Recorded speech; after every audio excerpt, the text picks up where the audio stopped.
Hi, welcome once again to M5's English language learning program, Let's Speak English. I'm Gav Duncan and I'm here on your TV screen to help you learn English. Now, are you sitting comfortably? Yes? Good. And are you ready for today's lesson? Yes? Good. Okay, well let's learn English together. Hello and welcome. Welcome back to the studio. Welcome to the week. Welcome to the first day of the week. The standard working week, that is, of course. And as protocol demands, let's ask the question that we have to ask. What was your weekend like? Was it full of fun and adventure? Did you have a wonderful time? Was it everything that you hoped it would be? Well, let's hope so.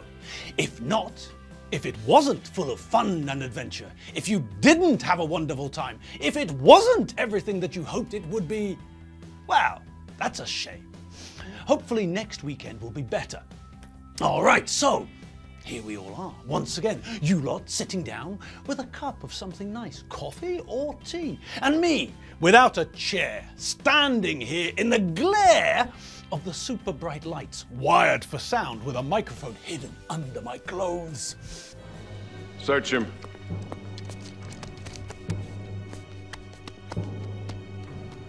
I love it.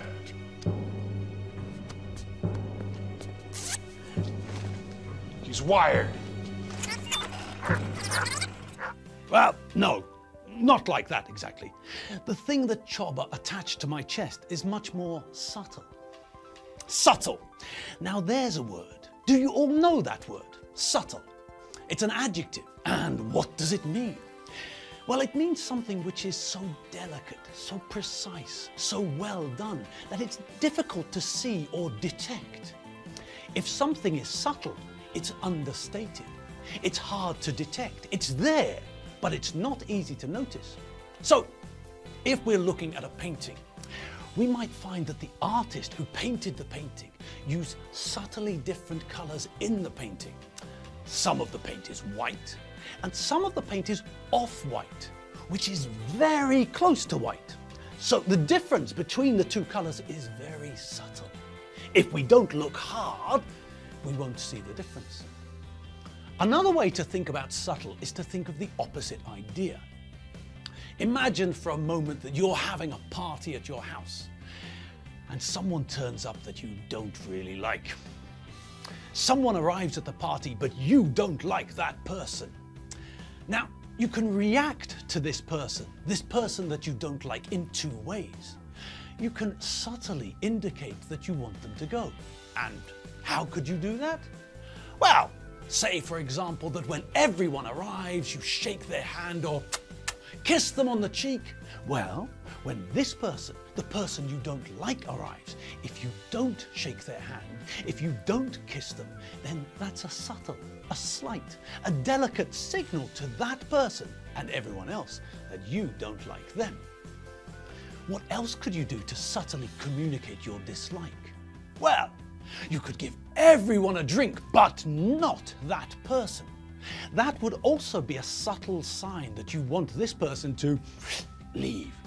Okay, so those would be subtle ways of indicating that you'd like this person to leave. But what about the opposite of subtle? Well, if you do something in an unsubtle way, then it's obvious. Everyone can clearly see it. So, if you told this person when they came to the door something like this: "I don't like you. Why don't you just go home? Nobody wants you here. Nobody wants to speak to you. You weren't invited, so go away, now." Well, that'd be pretty obvious, wouldn't it? I mean, that's not being subtle, is it? That's as subtle as these Indians who don't want any tourists to visit them, especially not these tourists from Scandinavia.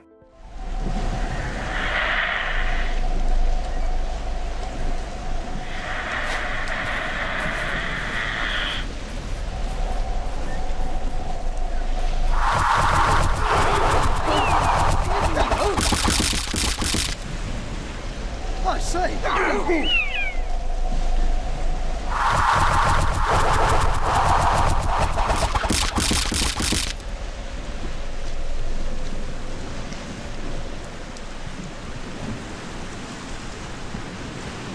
Bloody hell.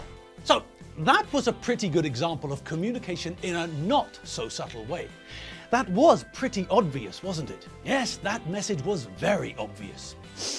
All right, right on. Time to kick off. So the question we're asking today is this. Are you ready for the next step?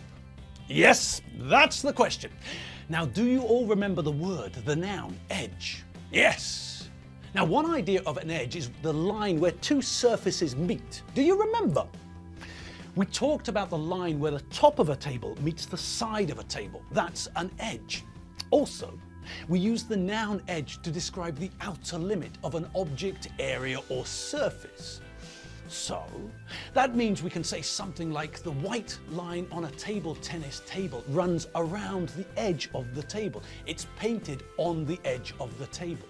So there, in that picture, we can see that the white line runs around the edge of the table.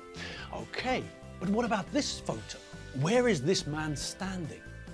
Yes, that's right. He's standing on the edge of a cliff, isn't he? Yes. So that's another idea for an edge.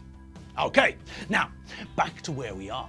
We're on the edge of the next step in our English language course. We're just about ready to take the next step, to step over the edge and into the world of the present perfect tense. Yes, that's right. You heard me correctly. Your ears don't need cleaning out, thank God. Yes, it's time for us to start looking at present perfect. So, if you're all ready, then let's begin. So, back to what I was saying.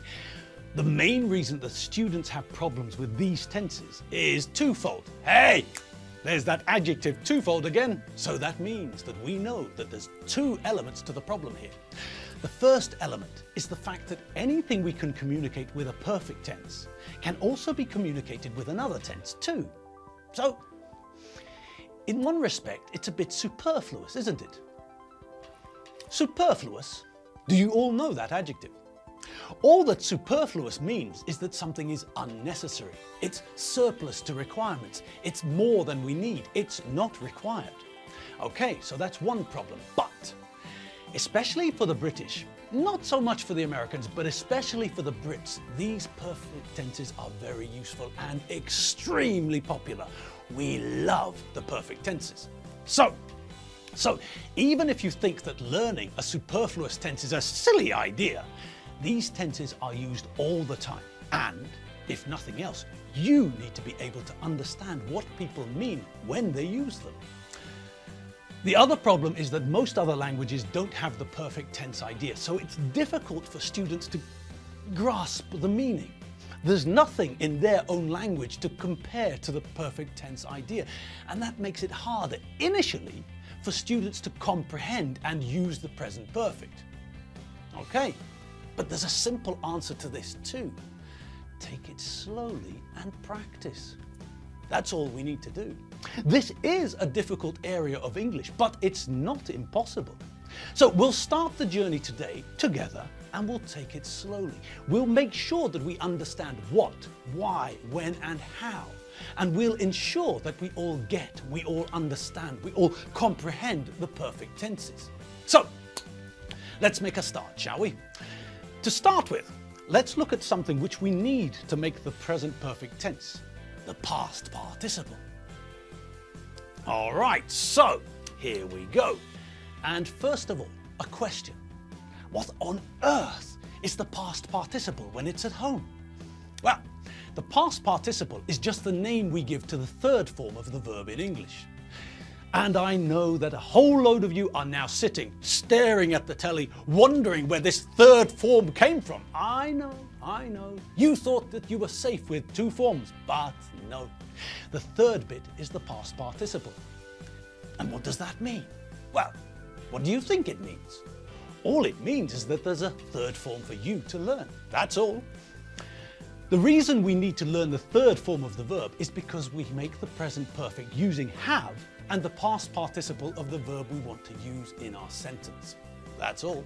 So, just as we use the verb to be with the ing form of a verb to make the present continuous, for example, if we want to make a sentence using the present perfect, we have to use have and the past participle of a verb. Okay?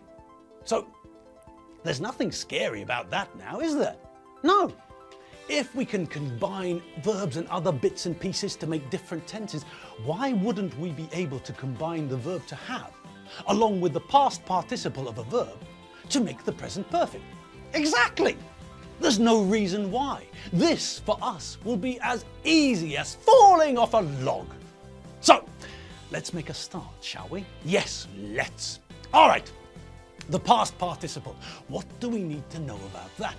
Well, for one thing, the past participle in regular verbs has got the exact same form as the past simple form. Well, what about that then? That certainly makes things a bit simpler, doesn't it? Yes. So that means for regular verbs, the third form, the past participle, well, it's the same as the second form, isn't it? It's the same as the past simple form of the verb.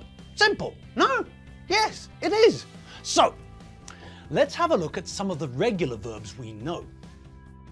Okay, so those are some of the regular verbs that we know, and we also now know that for regular verbs, the past participle, the third form, is exactly the same as the second form, the past simple form of the verb. So, when we're making a sentence using the present perfect, for example, that means we've got it easy. We know that if the verb we're using is a regular verb, then the third form, the past participle, the form we need to make the present perfect, it's the same as the past simple form of the verb. And that takes a load off our shoulders and gives us more brain power to think about other things. Hooray! So, just have a look at the verbs in that list and tell me what you see. What do you all remember about those verbs and the way that some of them change? Okay, good. So, some of those verbs are very simple in the way that they change, aren't they? Yes. Just look at the first verb in the list, the verb to work. We know that in order to make the past simple form of the verb, all we have to do is add ed to the end of the infinitive. And now that we know that the past participle, the third form of regular English verbs, is the same as the past simple form, we know that the past participle, the third form of the verb to work, is worked, just like the past simple form. All right, but what about some of the other verbs? What about the verb to stay? What about the verb to try? What about the verb to stop or the verb to plant? What about them, eh? Well, as we all remember, there are a few areas where English spelling goes a bit haywire, but there's no need to panic. We know how to deal with these areas, don't we? Yes, of course we do. So the fact that stay becomes stayed with just ed added to the end of the infinitive isn't a problem for us, because we know that regular verbs which end in vowel plus y add ed in the past simple. Babies cry when they're unhappy, or happy, or cold, or hot, or, well, lots of things. When I fell into an onion factory last week, I cried and cried and cried. We also remember that if a verb ends in a consonant plus y, like the verb to try, we have to remove the y and add not ed but ied in the past simple. Pirates bury their treasure, and Captain Clive Cutlass Kennefke, one of the most infamous pirates of the 14th century, buried his treasure on a small island near Kona.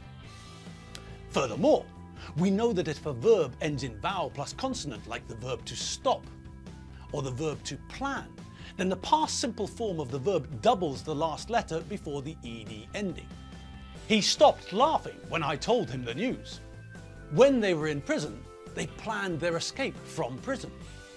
So, as we know, there are quite a few areas where English spelling is a bit irregular, but we've seen all this before and it's nothing we can't handle, is it? And on that note, yes, it's that time again. The end of the lesson has come knocking at the door, and I'm afraid that it's time for us to part for the day. So I'm free to head off home and get a coffee. And as for you lot, well, you're free too. Free to do whatever it is that you have to do. If you've got chores to do or finish, then this is a good time to get them done. If you've finished all of your chores, then, well, then you can relax, take the dog for a walk, play football or something like that. Anyway, whatever you do or have to do, remember to have fun doing it. I'll see you all tomorrow, and we'll have some more fun with the present perfect. See you tomorrow. See you later. Oh, www.mediaclick.hu. Bye!